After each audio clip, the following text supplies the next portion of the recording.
Hello friends, welcome to our exam B. I am सुशील रगड़े, ex manager reserve bank of India. Video देखने से पहले आप हमारे चैनल को सब्सक्राइब कीजिए और बेल आइकन को दबाइए। और आपको अगर कुछ क्वेरी पूछना है हमारे टीम से तो आप यहाँ पर ईमेल कर सकते हैं या फिर आप कॉल भी कर सकते हैं और हमारी वेबसाइट को विजिट कीजिए अगर आपको कोई कोर्सेज के बारे में इन्फॉर्मेशन चाहिए तो। चलो देखते हैं आज का टॉपिक क्या है। चलो आज हम देखने वाले हैं कि आरबीआई असिस्टेंट, उसके बाद SBI PO and IBPS PO का कंबाइन प्रिपरेशन कैसे करना चाहिए। और ये कंबाइन इसलिए मैंने ये ग्रुपिंग किया है क्योंकि आपको पता है जो प्रीलिम्स एग्ज़ाम है उसका पैटर्न ये तीनों एग्ज़ाम का सेम है। नियर अबाउट आप सारी बैंकिंग एग्जामिनेशन देख लेंगे, क्लरिकल हो या पीओ लेवल की हो, प्रीलिम्स में तो सेम ही पैटर्न है। 60 मिनट्स का पेपर होता है, आपको 100 क्वेश्चन है। 35 आपके रीजनिंग के हैं, 35 मैथ्स के हैं एंड 30 क्वेश्चन आपके इंग्लिश के हैं। तो ये नोटिफिकेशन देख लीजिए आप, यहाँ पर ये एसबीआई का है। मैंने आपको पहले ही बता दिया कि नियर अबाउट सब सेम है, मेंस थोड़ा सा अलग होता है आरबीआई असिस्टेंट का और बैंक पीओ का, क्योंकि आरबीआई असिस्टेंट वो क्लरिकल लेवल का है लेकिन वहाँ पर कंपटीशन जो है वो काफ़ी सारी होती है, क्योंकि आपको पता है कि आरबीआई के बारे में लोगों को काफ़ी क्रेज़ है। तो अभी हम मैक्सिमम जो फोकस करेंगे वो प्रीलिम्स पे ही करेंगे, ये मैंने आपको दिखा दिया है। काफ़ी कुछ ऐसे स्टूडेंट्स भी होते हैं जिनको पता नहीं होता, इसलिए कुछ इन्फॉर्मेशन हमें एवरी टाइम देना पड़ता है। कुछ लोगों को ये ऑलरेडी पता हो सकता है। अभी आप ये देखेंगे, ये है अपना आरबीआई असिस्टेंट का है। सेम पैटर्न है, इंग्लिश में 20 मिनट्स, न्यूमेरिकल एबिलिटी में 20 मिनट्स एंड रीजनिंग में 20 मिनट्स। लेकिन अगर आप आरबीआई में देखेंगे तो थोड़ा सा फ़र्क ये है कि यहाँ पर न्यूमेरिकल एबिलिटी लिखा है, जो पीओ के एग्ज़ाम में वैसा नहीं लिखा होता है। ये देखिए, ये मतलब S B I P O and I B P S P O में ये जो सेक्शन होता है इसको क्वांटिटेटिव एप्टीट्यूड कहते हैं। एक्चुअली अगर आप देखेंगे मैथमेटिकल वाइज तो क्वांटिटेटिव एप्टीट्यूड एक बड़ा सेट है, उसके अंदर आप न्यूमेरिकल एबिलिटी कहेंगे। न्यूमेरिकल एबिलिटी में क्या होता है कि जैसे नंबर सीरीज़ है, कैलकुलेशन बेस्ड क्वेश्चन थोड़े से ज़्यादा होते हैं। और ये जो पैटर्न है I B P S P O mains का और S B I P O mains का, वो नियर अबाउट सिमिलर है। बस S B I P O में क्या होता है, डिफ़िकल्टी लेवल है वो काफ़ी ज़्यादा होती है। तो अभी हम तीनों का कंपैरिजन करते हैं। अगर आप देखेंगे कि जैसे यहाँ पे आप क्वांट लिखिए या न्यूमेरिकल एबिलिटी लिखिए, यहाँ पर एन होगा और इसको हम क्वांटिटेटिव एप्टीट्यूड कहेंगे, ठीक है। तो आरबीआई असिस्टेंट का जो एग्ज़ाम है वो बहुत इजी होता है, लेकिन इजी का मतलब ये नहीं कि आप पास हो जाओगे, ठीक है। इजी एंड डिफ़िकल्ट से कोई फ़र्क नहीं पड़ेगा क्योंकि ये कॉम्पिटिटिव एग्ज़ाम है। वेरी इजी का मतलब होता है कि आपको यहाँ पर 35 में से 35 मार्क मिलने चाहिए, या एट द मैक्स 34 के नीचे मिलेंगे तो फिर चांसेस कम हो जाएंगे। इसलिए आरबीआई असिस्टेंट वेरी इजी है, reasoning very easy, English very easy.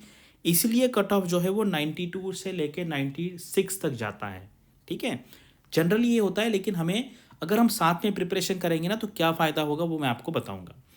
ये हो गया आरबीआई असिस्टेंट का। अभी अब आईबीपीएस पीओ के बारे में देखेंगे तो आप उसको क्वांट इजी कहिए, उसके बाद उसका जो रीजनिंग है वो भी इजी में आता है एंड इंग्लिश में भी इजी में आता है। तो ये आप कट ऑफ देख लीजिए, ये 18 का है, ये 19 का है और ये 20 का कट ऑफ है। नियर अबाउट आप पकड़िए 60 के आसपास इसका कट ऑफ होता है, ठीक है।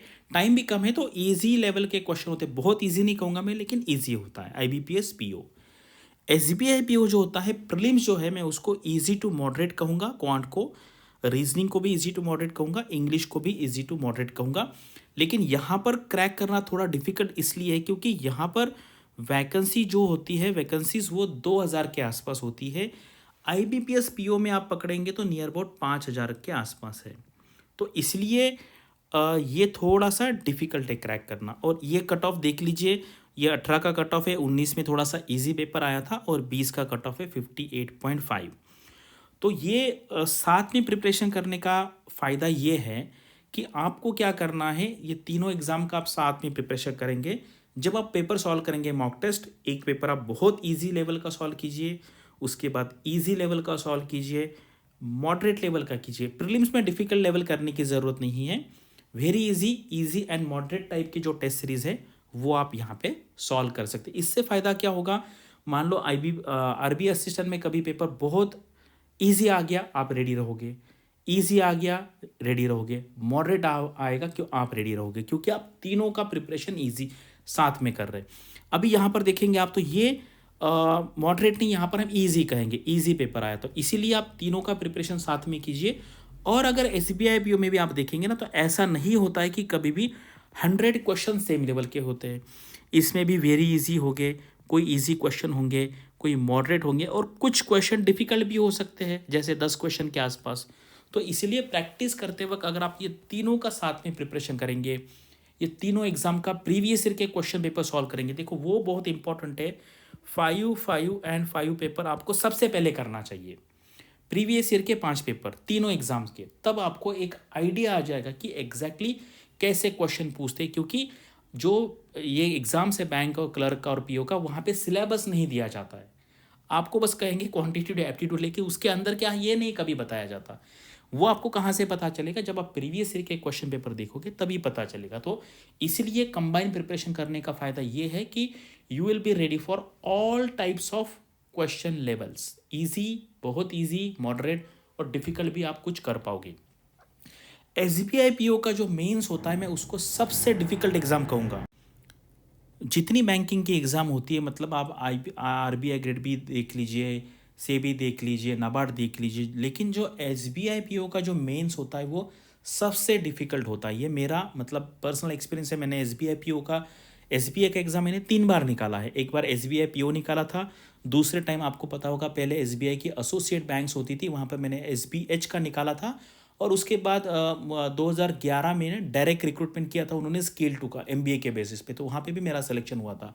और उसके पहले नेशनलाइज बैंक में भी 10-15 बैंक में हुआ था, RBI में भी हुआ था और नाबार्ड में भी हुआ था। तो मेरा जो एक्सपीरियंस है, सबसे डिफिकल्ट एग्जाम होता है SBI PO मेंस का।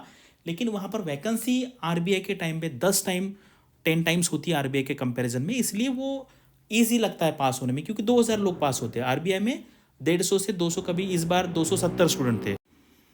तो अब ये देख लेते कि प्रीलिम्स में आप देखेंगे तो आपको स्पीड चाहिए एंड एक्यूरेसी दोनों चाहिए। प्रीलिम्स में स्पीड की बहुत ज़रूरी होती है, लेकिन मेंस लेवल में देखेंगे ना तो यहाँ पे एक्यूरेसी चाहिए, क्योंकि टाइम काफ़ी अवेलेबल होता है आपके पास। तो स्पीड का इतना इशू नहीं आता है वहाँ पे। ऐसा होता है SBI में तो क्वांट में तो क्वेश्चन ही सॉल्व नहीं होता है, मतलब टाइम का कोई इशू नहीं है मेंस में।